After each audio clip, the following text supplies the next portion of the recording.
EV Periyar Ramaswamy Naikar ये ऐसे महापुरुष है कि मतलब आज तक ब्राह्मणों ने उनके ऊपर दावा नहीं ठोका। आपने देखा होगा कि जितने भी महापुरुष हुए हैं उन पर ब्राह्मण किसी ना किसी तरीके से ये कोशिश करते हैं कि हाँ इन्होंने आरएसएस का विरोध नहीं किया, इन्होंने ब्राह्मण का विरोध नहीं किया, वो तो ब्राह्मणवाद का विरोध किया। पर मुझे लगता है ईवी पेरियार रामास्वामी नायकर ऐसे एक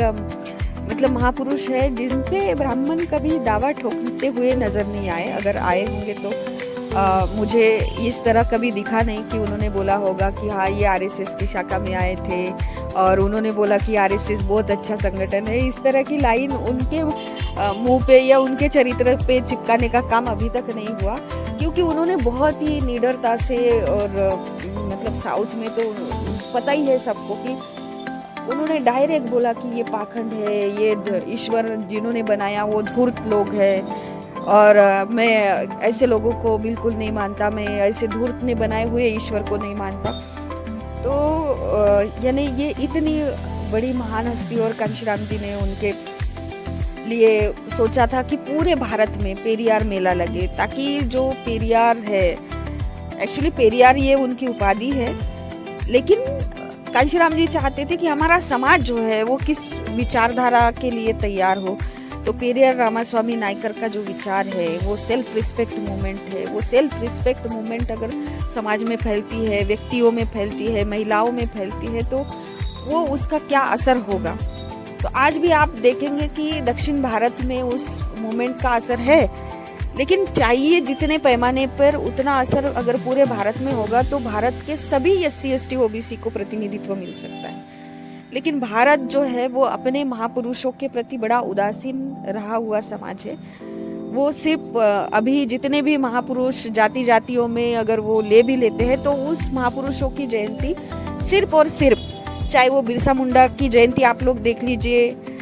डॉक्टर बाबा साहब अम्बेडकर की जयंती देख लीजिए, या फिर ज्योतिराव फुले की जयंती देख लीजिए, अन्ना भाऊ साठे की जयंती, सिर्फ और सिर्फ उस दिन वो डीजे लगाकर नाचने के लिए अपने महापुरुषों के जयंती का उपयोग करते। मनोरंजन करना चाहिए, मनोरंजन करना हर एक व्यक्ति का ये अधिकार भी हो सकता है, लेकिन उस महापुरुषों ने तमाम हयात अपनी जिंदगी अपने समाज के लिए इस्तेमाल की है,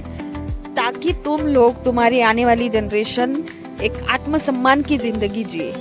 और उन्होंने कहा है कि ये रास्ता तुम्हारे लिए सही है, ये रास्ता आपके लिए सही नहीं है। तो दूसरी बात यह है कि आज ही के दिन केशव सीताराम ठाकरे, जिसको महाराष्ट्र में प्रबोधनकार ठाकरे इस नाम से पुकारा जाता है, और उन्होंने मराठी साहित्य का जो बहुत बड़ा साहित्य उन्होंने निर्माण किया, उसमें उन्होंने डायरेक्ट ब्राह्मणवाद पे प्रहार करते हुए बोला कि किसी को अगर ब्राह्मण अच्छा लगता है तो वो कैसा ब्राह्मण है। तो उन्होंने कहा कि गोबर में जैसे मूंगफली का दाना होता है, जैसे गाय भैंस जो है खा लेती है और वो कोई दाना जो जैसे कि वैसा रह जाता है और वो फिर गोबर में दिखता है। तो अगर कोई अच्छा ब्राह्मण है, ये मेरे शब्द नहीं है, ये है उद्धव ठाकरे के जो दादाजी है और उनके जो पिताजी है, उनके पिताजी मतलब दादा, उनके उद्धव ठाकरे के दादाजी ने बोला है। शायद उन्होंने सुना होता तो आज महाराष्ट्र का पॉलिटिकल चरित्र बहुत अलग रहता। तो उन्होंने अपने समाज को डायरेक्ट लाइन बता दी है कि अच्छे ब्राह्मण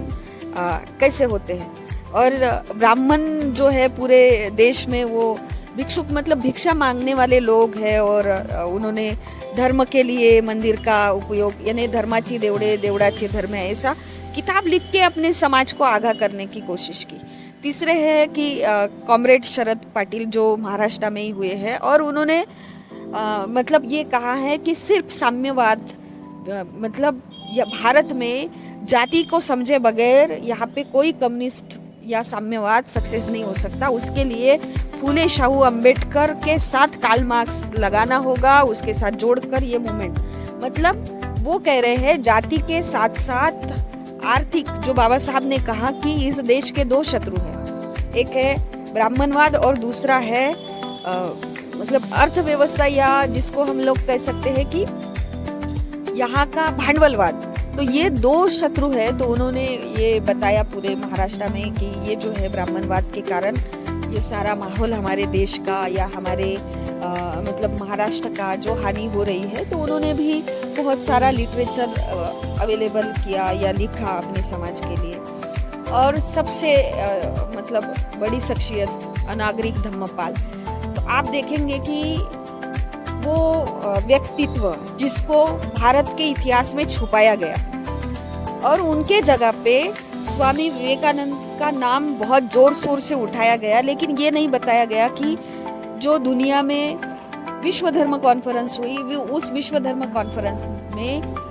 भारत के होने के कारण जिस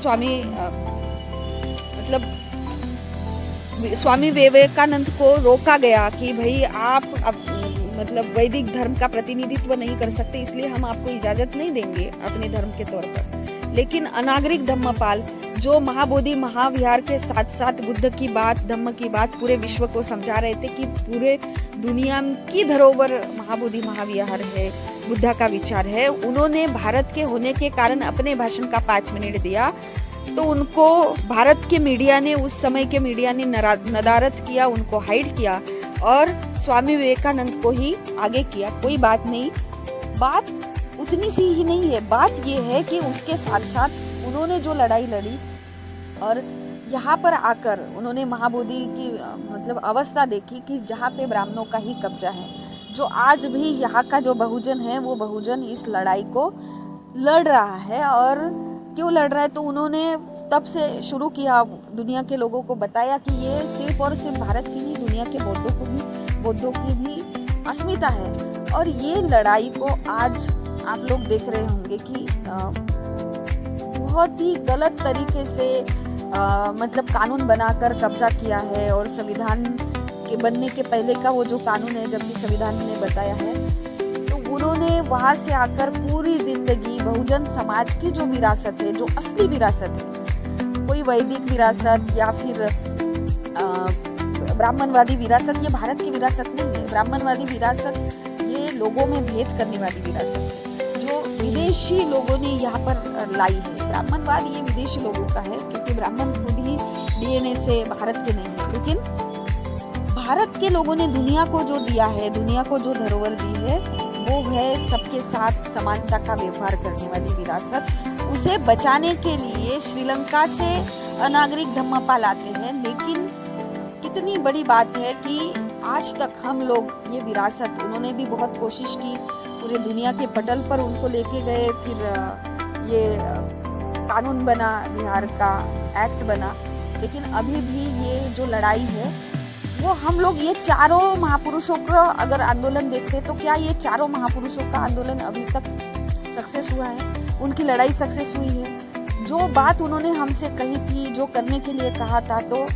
ये चारों लोग हमारे समाज का प्रतिनिधित्व करते थे, हमारे समाज की लड़ाई लड़ते थे और उन्होंने अपने लिए, समाज के लिए लड़ी। तो समाज का भी दायित्व है कि आज के दिन संकल्प लिया जाए कि ये लड़ाई को पूरे भारत में, मतलब कॉमरेड शरद पाटिल की और अनागरिक धम्मपाल की, प्रबोधनकार ठाकरे की और पेरियार रामास्वामी नायकर, इनकी लड़ाई हम इस वक्त में अगर कामयाब करते हैं तो हम सच में सेल्फ रिस्पेक्ट हासिल कर भारत में जी सकते हैं। यहाँ का SC ST OBC NT VJNT जो धार्मिक अल्पसंख्याक पूरा समाज है, 90% समाज को अपने हक अधिकार मिलेंगे। किसी को भी इसका विरोध, उसका विरोध, आरक्षण इसने लिया उसने लिया, ये करने की जरूरत नहीं पड़ेगी। इनकी मूवमेंट को पूरे समाज तक लेके जाकर इस मूवमेंट को जीत हासिल करने से ही सभी को सभी का हक मिलेगा। क्रांति की आवाज इन सभी महापुरुषों को अपनी मतलब अपनी तरफ से और आपके तरफ से बहुत